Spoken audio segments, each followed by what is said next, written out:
Hello guys. तो पिछले class में हमने इक्विलिब्रियम डिवीजन पढ़ लिया, राइट। तो आज जो टॉपिक हम पढ़ने वाले हैं that is equilibrium division algorithm.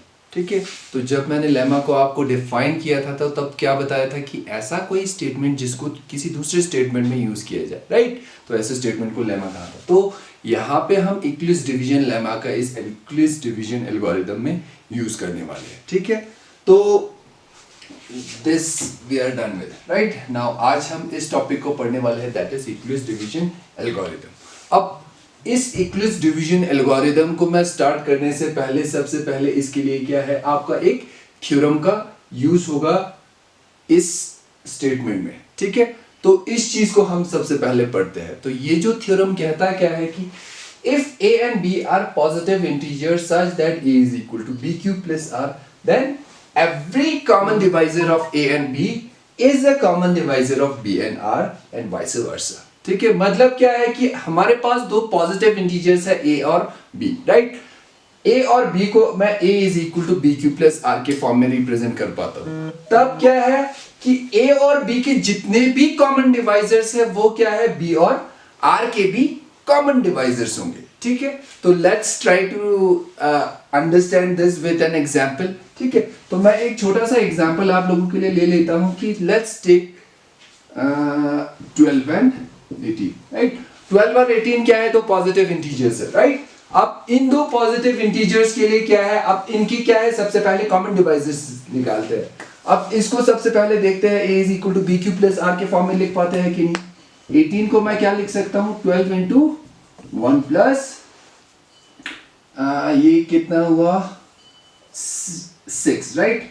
12 1 is 12, 12 plus 6 is 18, right. तो इसको आपने क्या है, a is equal to bq plus r के फॉर्म में लिख दिया, जहां पे आपका क्या है, इक्विलिब्रियम डिवीजन लेमा कहता था कि आपका ये जो r है that must be greater than equal to 0 and less than 12, right. Satisfy कर रहा है, दैट मींस ठीक है। ये अब क्या है, हर एक कॉमन डिवाइजर a और b का, a और b यहां पे क्या है, 12 और 18 और 12, राइट।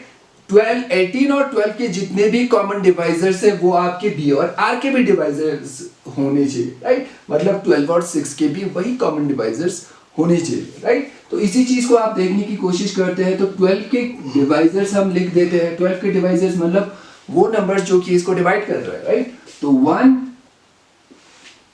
2 3 भी डिवाइड करता है, 4 भी, राइट। उसके बाद 6 and last one is 12, right. Similarly 18 का लिख देते हैं।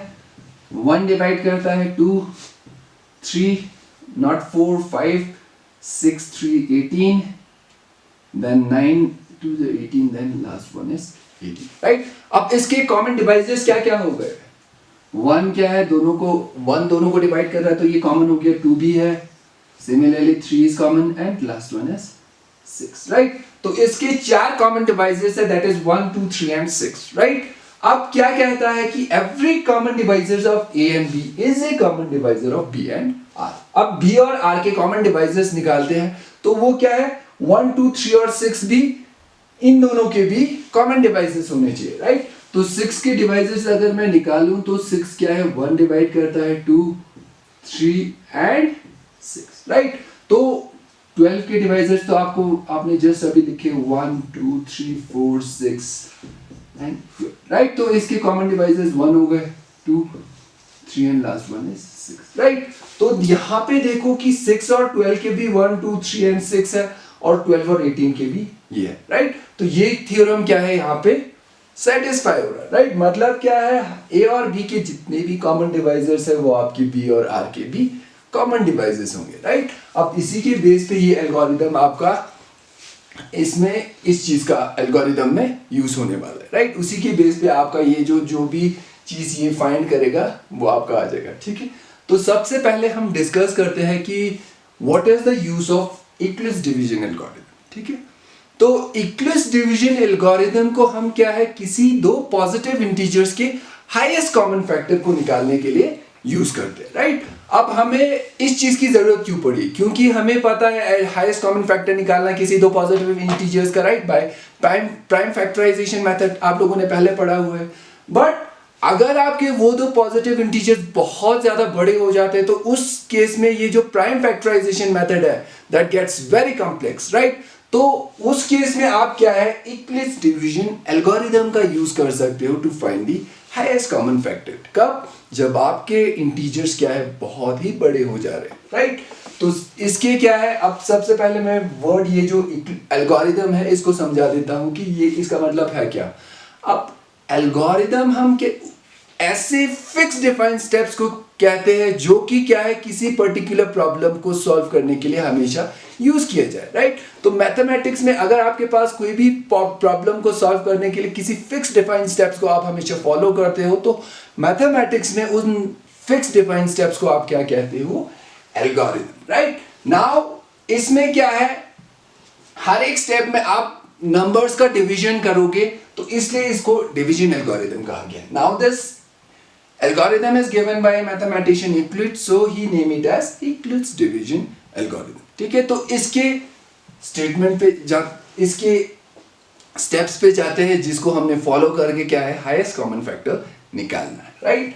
तो क्या है, सपोज आपके क्या है, a और b दो पॉजिटिव इंटीजर्स है जिसका हमने क्या निकालना है, हाईएस्ट कॉमन फैक्टर। और यहां पे मैंने क्या कंसीडर कर लिया कि a सपोज क्या है, ग्रेटर देन b है, राइट। a आपका एक बड़ा वाला नंबर है and b is the smaller one, right. तो जो first step that we have to apply is we have to apply Euclid's division lemma to these two positive integers, that is a and b।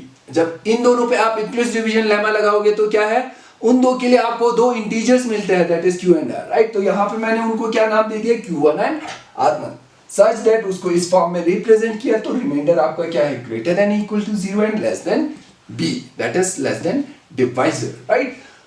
अब यहां पे आपको जब आप first step को apply कर दोगे तो यहां पे आपको चेक क्या करना है कि r आपका 0 है कि नहीं है, राइट। अगर आपका r क्या है, रिमाइंडर, राइट। अगर आपका रिमाइंडर 0 है तो उस पॉइंट पे जो b की वैल्यू होती है, दैट इज इस पॉइंट पे जो डिवाइजर होता है वही आपका क्या है, हाईएस्ट कॉमन फैक्टर होता है, ठीक है, हाईएस्ट कॉमन फैक्टर, राइट।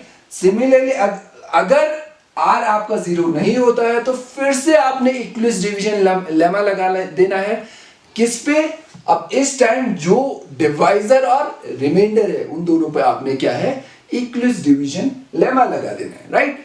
क्यों? क्योंकि इस थ्योरम से हमें पता है कि a और b के जितने भी कॉमन डिवाइजर्स है वो b और r के भी होते हैं, राइट। तो नंबर्स आपका छोटा छोटा होता जाएगा और लास्ट पे आपको क्या है, जो आपका कॉमन फैक्टर है, that is highest common factor है, वो आपका निकल जाएगा, राइट। a और b पे अगर रिमाइंडर नॉन जीरो आता है तो आप b और r1 पे Euclid's division लेमा लगाओगे, इन दो के लिए आपको दो यूनिक इंटीजर्स मिलेंगे, राइट। तो उसको आप इस फॉर्म में रिप्रेजेंट करोगे। अब फिर से आपने क्या है, रिमाइंडर चेक करना है, 0 आता है तो उस पॉइंट पे जो डिवाइजर होगा वो आपका हाईएस्ट कॉमन फैक्टर होगा। If not, you again have to apply the same process। कब तक? जब तक आपका रिमाइंडर 0 ना हो जाए। अब जिस स्टेज पे आपका रिमाइंडर 0 हो जाता है उस स्टेज पे जो डिवाइजर आपका होगा वही आपका क्या होगा, highest common factor of a and b, ठीक है। क्यों होगा? बाय दिस थ्योरम, ठीक है।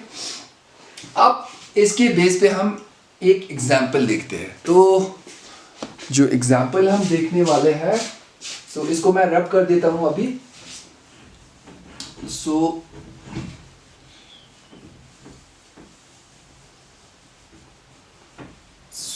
Let's take any two positive integers. तो मैं क्या ले लेता हूं, let me take 60 and 90, okay. तो क्या है, a और b आप दो पॉजिटिव इंटीजर्स ले लेते थे जिसमें से a आपका ग्रेटर है, तो यहां पे क्या है, a आपका हो गया 90, राइट। अब उस पे Euclid's division लेमा आप लगा देते हो, राइट। Euclid's division लेमा क्या है, a is equal to bq plus r, मतलब इस a और b के लिए आपको दो यूनिक इंटीजर्स मिलते हैं। 60 को किस से मल्टीप्लाई करूं कि रिमाइंडर आपका इससे छोटा है, 1 से, राइट, प्लस 30 करूं तो ये क्या है आपका, remainder is 30, 30 is greater than equal to 0 and less than, divisor क्या है यहाँ पे 60 है, 60, राइट। तो ये आपका क्या हो गया, Euclid's division लेमा। क्या इस पॉइंट पे रिमाइंडर आपका 0 है? No, r is not equal to 0, right। that implies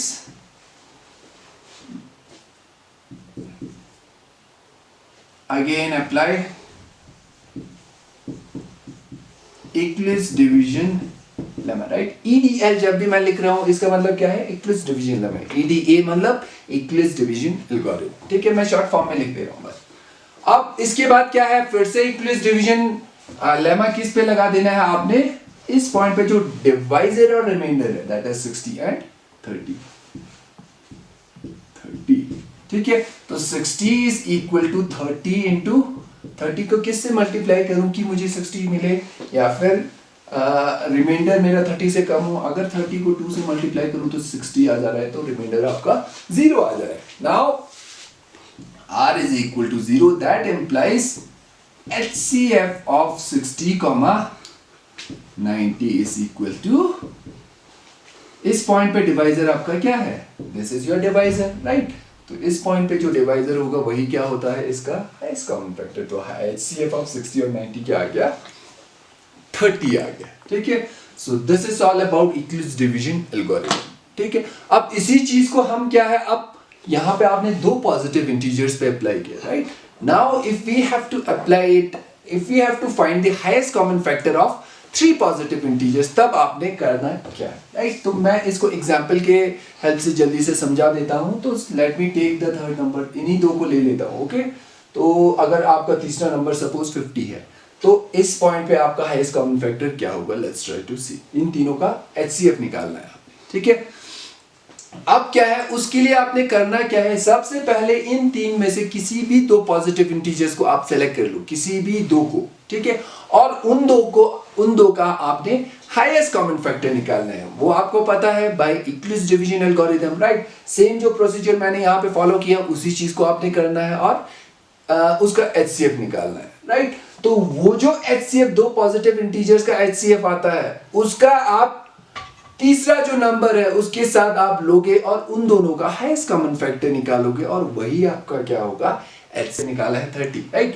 अब नेक्स्ट स्टेप में मैंने क्या कहा, ये जो HCF आया है उसको तीसरे जो आपका पॉजिटिव इंटीजर है उसके साथ लेके उसका HCF निकालना है, राइट। सो 30 और 50 को मैं ले लेता हूं, इनका HCF निकालना है, right. So we have to find HCF of 30 and 50, right. यही आपका क्या होगा, that will be the HCF of these 3 positive integers, ठीक है। तो इन दोनों का HCF हम कैसे निकालेंगे, by simply using this equilibrium division algorithm, right. फिर से निकाल लेते हैं। तो A is equal to BQ plus R। ये क्या है आपका जो ग्रेटर नंबर, दैट इज 50 ले लिया मैंने। 30 को किस चीज से मल्टीप्लाई, अगर 1 से करूं, और 20 आपका क्या है, greater than equal to 0 and less than 30, right. It's true, right. तो इसके बाद रिमाइंडर आपका 0 नहीं है, फिर से आप इक्विलिब्रियम डिवीजन लेमा लगा दोगे, किस पे, सॉरी किस पे लगाओगे, डिवाइजर और रिमाइंडर पे। डिवाइजर यहाँ पे 30 है और this is 20 into 1 plus 10, right. 21 से 20 प्लस 10 इज 30, राइट। रिमाइंडर फिर से नॉन जीरो है, 10 आपका ग्रेटर देन इक्वल टू 0 है, लेस देन 20 है, ट्रू है, राइट। फिर से आप लगा दोगे 20 is equal to 10, right. Divisor और रिमाइंडर को फिर से लोगे, 10 इंटू 2 प्लस 0, 10 2 से 20, राइट। तो रिमाइंडर आपका क्या बचा, 0, राइट। तो इस पॉइंट पे जो डिवाइजर है वही आपका HCF होता है। तो HCF क्या हो गया, HCF of 30, 50 that is equal to HCF of 60, 90 and 50 is equal to क्या हो गया आपका 10, राइट। तो इन तीनों का हाईएस्ट कॉमन फैक्टर क्या निकला, राइट। सिमिलरली आप किन्हीं भी 3 पॉजिटिव इंटीजर्स का निकाल सकते हो। तो आज के लेक्चर के लिए बस इतना ही। Thank you, see you in next lecture.